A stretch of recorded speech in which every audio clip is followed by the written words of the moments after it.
So good evening everyone. Just a quick video. I'm starting to do these a bit more often recently. Team news, and obviously you got my England t-shirt on. They've just been down by Wales in the rugby in the Six Nations, but that's a different story. Pretty much the same starting 11 as last week. The massive notable change, however, is in goalkeeper. Martin Dubravka is back in. I doubt there's many fans who can disagree with this. You feel for Carl Darlow because he hasn't made many mistakes. The first goal last week, you could probably point at him. There's a few moments from corners and such where he's been a little bit unstable, but on the whole, he's been very, very good.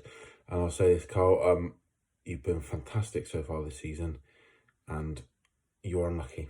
But we're in that dire situation. I said in the Friday reflections yesterday that if we were 10, 15 points further up the table, Carl Darlow would probably be persevered with a bit more.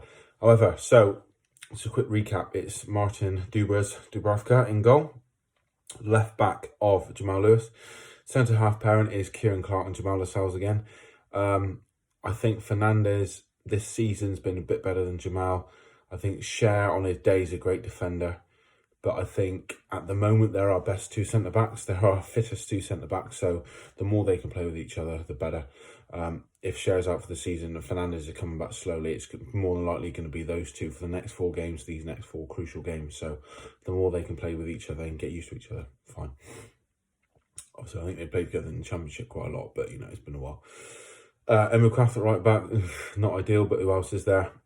Central midfield 3 of Jonjo Shelvey, Joe Willock and Isaac Hayden, and then a front 3 of ASM, Miggy Almiron and Joe Linton. Now, I hope this is a 4-3-3 with Miggy pushing forward in like the false 9, Joe Linton off the right and ASM off the left. It could be Joe Linton off the left, ASM on the right, Miggy in the middle. I just don't want to see Miggy through the on the left.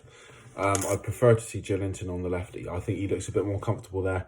ASM on his day is equally devastating on either side.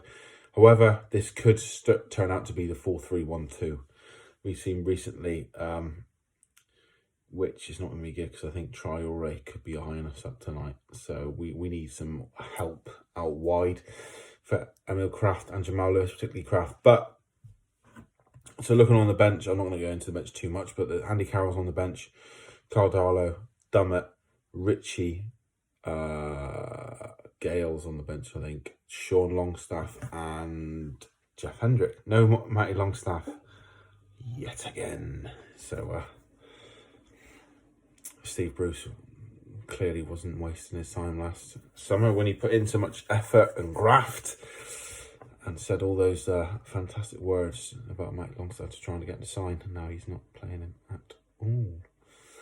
I was hopeful that Jeff Hendrick, however, was going to start. Sounds mental. If Isaac Hayden was going to start a right back, I thought Jeff Hendrick would be a good foil, because I think if you take Hayden out, we haven't got another natural CDM, another natural number 6. However, Jeff Hendrick on his day, like we showed against Everton, is the closest thing probably we've got to that.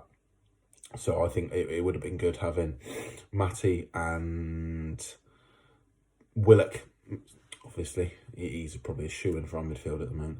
Matty and Joe Willock in like the advanced number 8 positions, if you will, with Jeff Hendrick behind them, and then the front 3. But it remains to be seen. I hope it's not the 4-3-1-2, because although we look bright in the first 30-odd minutes against Man U, it's shown it hasn't worked the last 2 games. And I know Wolves are a different proposition to Manchester United and to Chelsea. However, I think the 4-3-3 with Miggy in the false 9 and the other guys wide,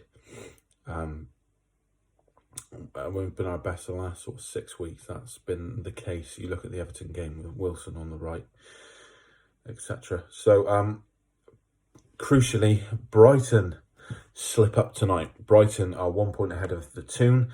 We have that game in hand which we're about to play. If we win, we obviously leapfrog Brighton. I think we might go ahead of Burnley. I'll have to double check the league table. Or we go level with Burnley, level with Burnley, but they've got a better goal difference. That's right. So it's crucial. Brighton have slipped up. It's crucial that we put our best foot forward and put some pressure on Brighton that they hopefully slip up in their next game as well. If we get done tonight, it's all been for nothing and we're back to square one. So the fact that Brighton have lost is a little bit of insurance policy. It just means that if we lose next week, it's as you were, which obviously we all want to be climbing up the table. And you could think, well, back to square one as you were. It's not the end of the world, but time is running out. The clock is against us. The fixture list is against us. But I have a good feeling about tonight. My prediction is a draw.